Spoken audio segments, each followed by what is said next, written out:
you ever had to get on to a flight to go somewhere? You get to the airport and you do all the airport things.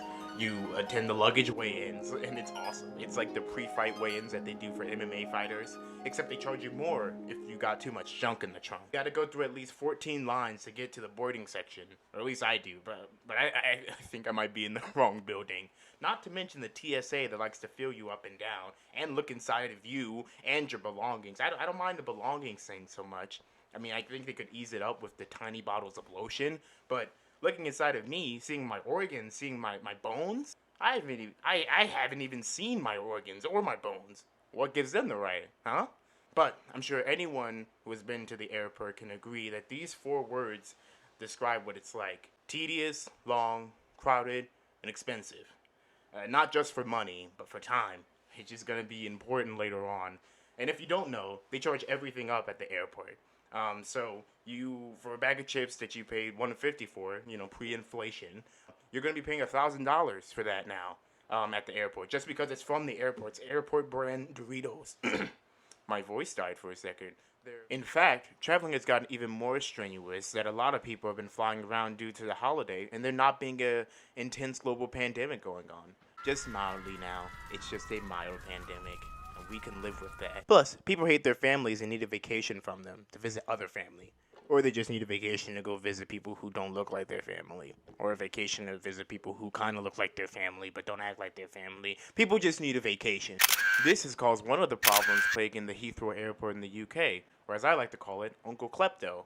Because they've stolen all of the artifacts that used to belong to indigenous peoples from across the world. And they're just keeping them.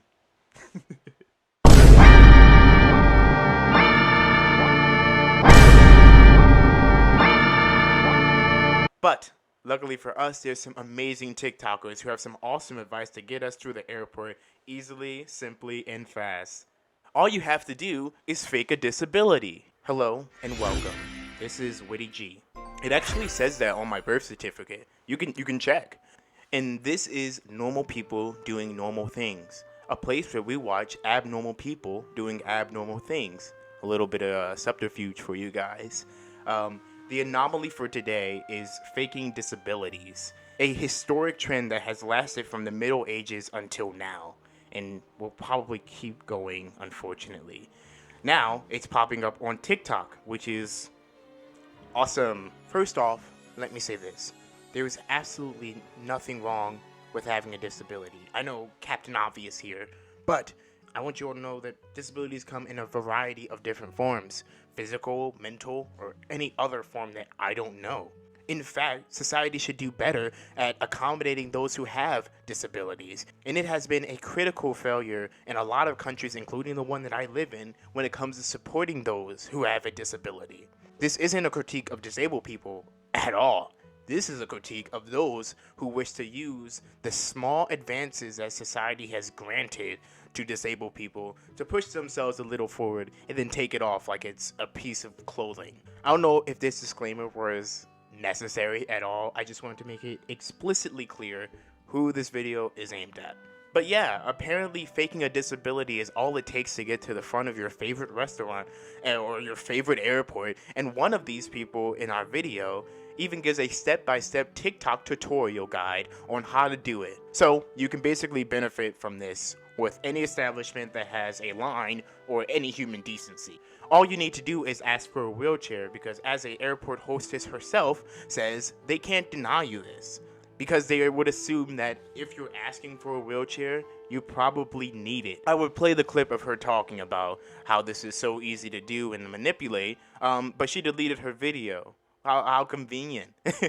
What boggles my mind with a trend like this is that people have the guts to do it. Like, not just like the guts to go and do something awful and like the courage to do it amongst like individuals who are around, like just regular bystanders, but like morally, like you didn't get like a feeling in your stomach.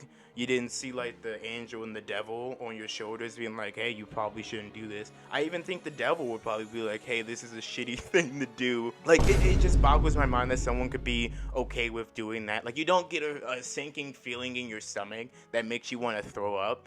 Because that's what I kind of got from watching someone do this. It really boggles my brain. I said this is the most I've ever said boggle, because it's so mind-boggling. I'm gonna keep it going. Rule of thirds, you have to say it at least 3 times before it becomes funny. It just blows my mind that there was no voice in their head telling them that this was a bad idea, and also not to record it. I'll even take the sentient cricket telling you to stop. Oh, no, sorry. These people only feel the acidic rush of adrenaline as they take a necessary instrument for the needy and use it for themselves just to get from point A to point B a little quicker. But yeah, good for you. You fooled everyone. You totally tricked everyone into thinking that you had a disability and that you needed a wheelchair. You really, you're a true conspirator. And honestly, it just feels a little over the top for me. I can see stealing a wheelchair from like Professor X. At least he can levitate himself. He can get around still. But if you're stealing a wheelchair from a place that is going to need wheelchairs, you have no idea who's going to come. And if there is a surplus, that, like, you're in the wrong. You probably shouldn't be doing that. And there's going to be a lot of this video that's just like, hey, you shouldn't be doing that. But obviously, we need to say that it's wrong to take wheelchairs from the needy when people are posting it in order to get attention. And it's another reason why I think that faking a disability is so foreign to me is because I'm terrified of anyone like finding out like that I'm faking. And I know like the odds of someone like asking is crazy, like, hey, are you really disabled? Like, that is extremely taboo for a good reason, because most people aren't faking it. Quite honestly, I think these people live with the amount of confidence that any pro poker player would aspire to have. Like, can you imagine how straight-faced you have to be while doing this? Like kudos to them. You're a real piece of shit. Yeah, they took that awesome confidence and they just wasted it on defrauding the disabled, which is way to squander your gifts. You could have made something of yourself. You could have made something of yourself. That's the police coming to arrest those who were faking. I don't know. That might be an ambulance, actually. This city is crazy. But yeah, according to the Daily Mail, most of the videos that were recorded for this how to sneak onto an airplane faster faking a disability were recorded by students. And it's like, we're going to the same place, partner. You don't need to rush. You don't need to fake this in order to get there faster. Like, you're not going to get there sooner. You're not going to be there quicker. You may be more comfortable, but yeah, obviously someone else could have used that. You jerk. And I mean, I guess we were going to all get there at the same time, but you're not now. You're going to jail for being a faker. Whew. So far, so good. Hey, that's... That blue hedgehog again, of all places. I found you, faker. Faker? I think you're the fake hedgehog around here. You're comparing yourself to me? Huh. You're not even good enough to be I'll my make you fake. eat those words. Okay, turns out you can't go to jail for being just a faker, unless it involves taxes. If you faked on your taxes, you're donezo. One of these students is Wolf Jenkins, which sounds like the name on the birth certificate of the Big Bad Wolf's big sad brother.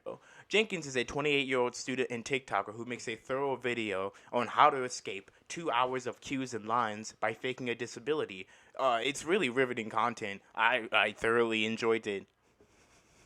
What he does is he fakes an incident, specifically a sprained ankle, and then the accommodating airport staff gives him a wheelchair, which I never thought I would hear the words accommodating airport staff ever. The airport people work super hard. Obviously that is a joke. Support your local airport person. Here are some of the easy steps that you can use to be a shithead. Step 1, you need to find a wheelchair. Step 2, after you get that wheelchair, have someone wheel you around, and then you'll get one of the airport staff to wheel you past all the queues and all the lines so you can get there seamlessly. Step 3, get priority seating. You're disabled, remember? So you don't have to worry about all those stupid lines. You can barely walk. So, have you get all the way up to first class, where you belong, where you deserve to be. Lastly, you just stay cool.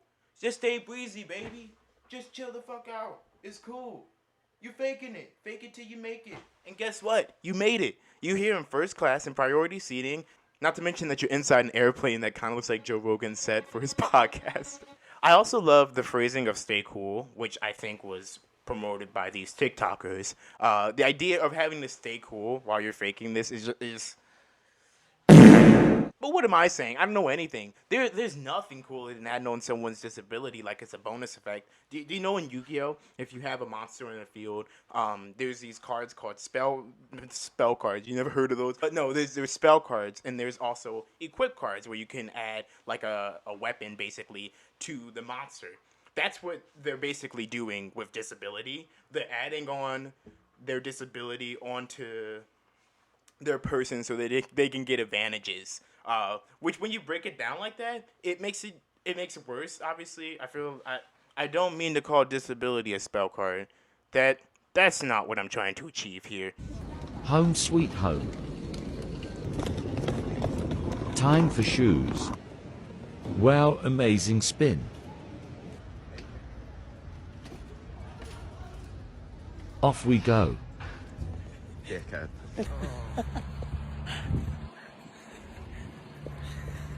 But yeah, after Jenkins manages to get off the airplane, he just hops off from the airport, gets out of his wheelchair, and he's like, boom, mission success. Critical success. This was the easiest heist I've ever did. A heist of everyone's money and time. I'm awesome. Because guess what? This isn't the first time people have done this. Maybe the first time someone's recorded it so everyone could see them and be embarrassed to know them. But this isn't the first time people have faked a disability in order to get farther in life based off some stigma that people with disability get more advantages. But yeah, I guess clout is a strong drug, and so is attention. Anyone who believes in that stigma and then uses it to push themselves ahead by masquerading as disabled has to believe that any attention is good attention. And if you do believe that, you aren't thinking critically about that statement. Actions like these have repercussions. This event is going to probably follow you forever. Stuff on the internet doesn't go away so easily. And in the era of canceling or calling people out for broadcasted bad behavior, it's incredibly likely that this will have an impact on your actual life, especially when people from the outside see it as being selfish or entitled, or you just being an ambassador for stereotypes that already hurt disabled people. And what a bumbling move it was to tell this to your millions of followers on TikTok, to say that stealing a wheelchair in order to get from point A to point B in an airport is a good idea, especially when you work for a system that deals with this directly, describing it as some sort of quick solution to airport lines. Here we have Sierra Miss, or Sierra Huffman, or as I like to call her, Sierra missed her opportunity to use her platform for good. She decided to tell millions of people on TikTok, her very impressionable audience, in a now deleted video. She tells them they can use the same strategy at an airport, a bar, or a restaurant. I don't know why she didn't go further. She could have said a funeral.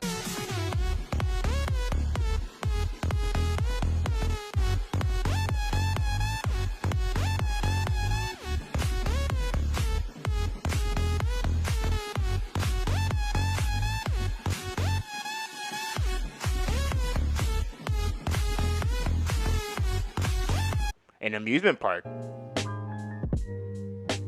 aquariums, zoos, church, even a hospital, maybe. You know, so you could get to the surgery before the person in the ICU. Because you got a little cut on your pinky. You need to get that handled real quick. You deserve it. I mean, why are there so many people faking disabilities? Even that in itself has become a trend, it's very sad. I just have a question. Are all of you so fucking boring that you have to add ways to be ostracized or set apart or burdened by society to get any sort of personality trait that makes you fucking different from everyone else?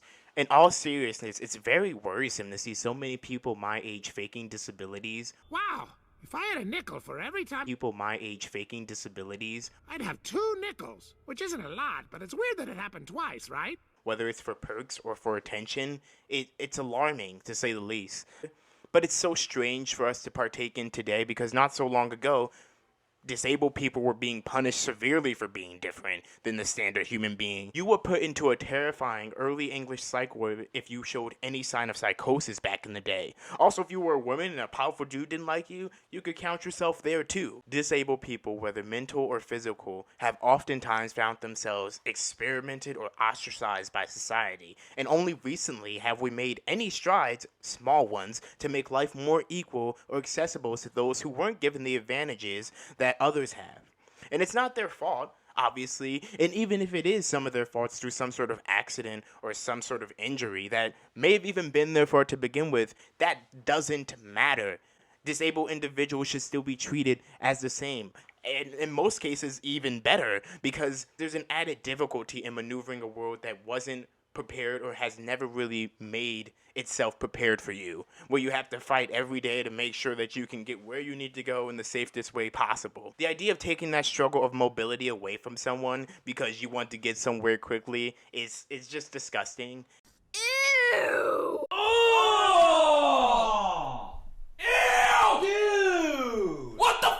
And I get it. It may seem like taking one wheelchair so that you can get past a little bit may not seem like a big thing, so that you can get to the front of the plane and you can just breathe easy. I mean, it's only you doing it. It's probably not a big thing. Dude, if they were accessible for communal use, I'm sure the airport would tell you and they would charge you extra to use it, okay? There is literally a stigma around those with a disability only faking it so that they can get a handout from the government. This started with the Old Poor Law in that very same year, which raised taxes to help the disabled, sickly, blind, and old. This was to up their welfare and accessibility. This, however, quickly became an issue of what is a real disability and what was someone faking, because money was now involved in protecting the welfare of the disabled, and people only really care about what's going on when there's money involved. Sometimes, even when there is money involved, people don't really care. In fact, the document was made to categorize that very thing, separate the reals from the fake. Editing Christian here. I just wanted to come and talk to you and say that I made a little oopsie when recording this video and mistook the 1601 year, the 17th century for the medieval ages when recording this video. Yeah, they're not the same. I do apologize for making that mistake, and I hope you accept my sincerest apologies for that.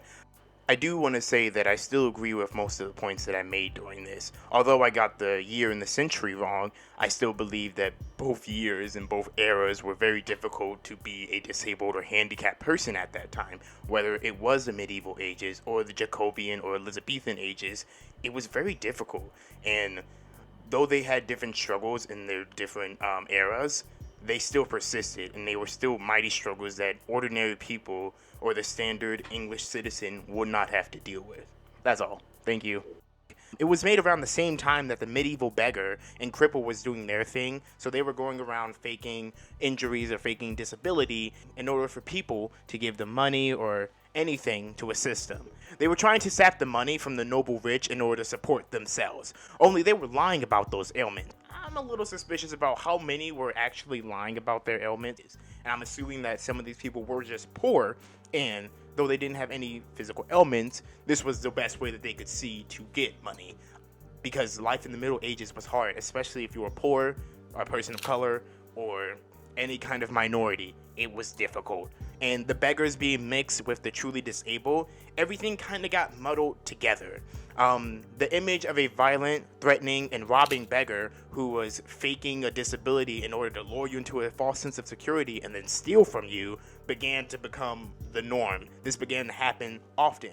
And this is our first time seeing someone using the idea or the identity of a disabled person in order to get some kind of perk out of it. There was another interesting tug in this area as well. As the 18th century was rolling, there were those who were truly sympathetic to those who were disabled and their pleas for help, but they were also disgusted by all of the poor and all of the disabled people that lay on the street and kind of clogged it up. They see them as trash, as less than, and this kind of tugged at their ability to really feel sympathy for them, feeling like also like some of them are lying. All of this conflict comes together to make being a disabled person in the 18th and 17th century an incredibly hard thing to do.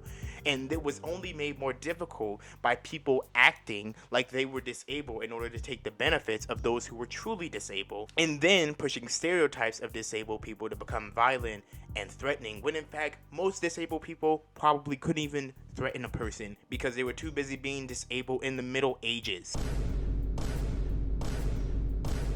So, with the confusion between who was faking and who wasn't, people had to start proving that they were actually disabled. And from the perspective of a disabled person, just with my imagination, I can imagine the idea of having to prove your disability to someone to be so humiliating and frustrating when all you want is help, and now you have to prove that you are in danger, and who knows what the parameters for proving a disability is. I would even say that there are a lot of disabilities that aren't visual, where you can't just be like, here's what's going on with me. A lot of them aren't physical, where it's just an amputated arm or leg. It's imagining this from a disabled person's point of view is so disheartening, and the idea that this is still going on today with people who are just doing it on TikTok makes me feel gross. So yeah, all of this is being discussed on print media that is developing at this time, and they're talking about the different stories involving beggars and people faking disabilities and robberies and all of the chaos that is a part of this situation. And from the document that I'm reading discussing this, it says, media stereotypes of fraudulent disabled beggars therefore allow people to suspend their sympathies to avoid the obligation of compassion to all by providing a means to blame victims for their own predicaments. Things got even worse in the 18th century when labeling of disabilities occurs, not as in specific names for them, but just as good or bad. It becomes a conversation of, is this a good disability or is this a bad disability? It also goes from being impairments of the body or of the mind to being punishments for a sin that your mom, your dad, your grandmom, or your grandson, or someone could have committed. Someone is sinning somewhere and you are being punished for it. So now we see a trend where a person who is disabled is now punished for being disabled because somehow they have sinned or someone that they know has sinned. The document I'm reading from mentions stuff like rickets, which is the distortion or softening of bones due to a lack of vitamin D.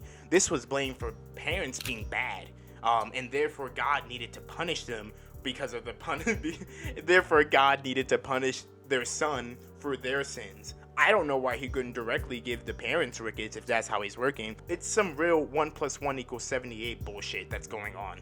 So even if you had a disability, you had to prove it, for one. You had to prove it was real, and then you have to prove that it was a good one that deserved any kind of help. And if it wasn't, then I guess you're on your own, which is just awful, once again, from the point of a disabled person, a truly disabled person who just wants help, and now has to go to a lot of bureaucracy, a lot of red tape, a lot of gates in order to get the help that they actually deserve. There is also the issue of, is this a God-given ailment, or did you do this to yourself?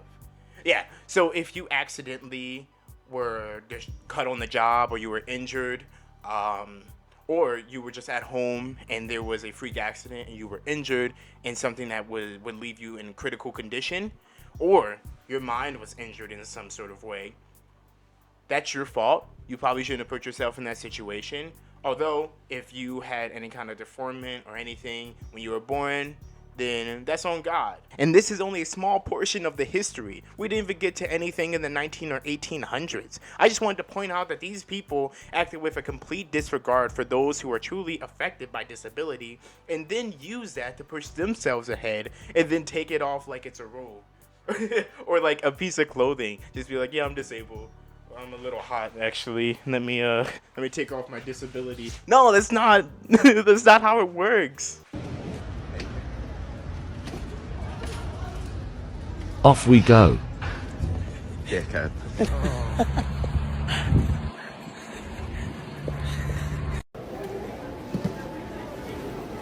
Oh man, I'm injured. Oh hell no.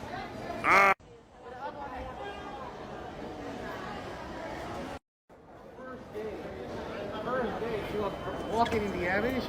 She pretty much misstepped, broke her ankle. Broke the ankle on the side. Well, you just wait here. They will find you something for a year. Hey. You can see he's jumped on. Yes, sir. Let me get this wheelchair seat. Damn.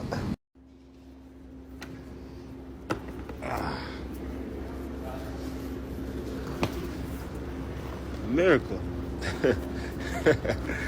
It boggles my mind that we have people who get on TikTok for attention and fame and then go online to masquerade a disability for benefit. It's no different than the faking beggars from the 16th or from the 17th century. But at least most of them did it because they were still impoverished. These people have more followers than me, and they can't use their their platform for good. It's embarrassing. Congrats on the views. You make shit content. See ya.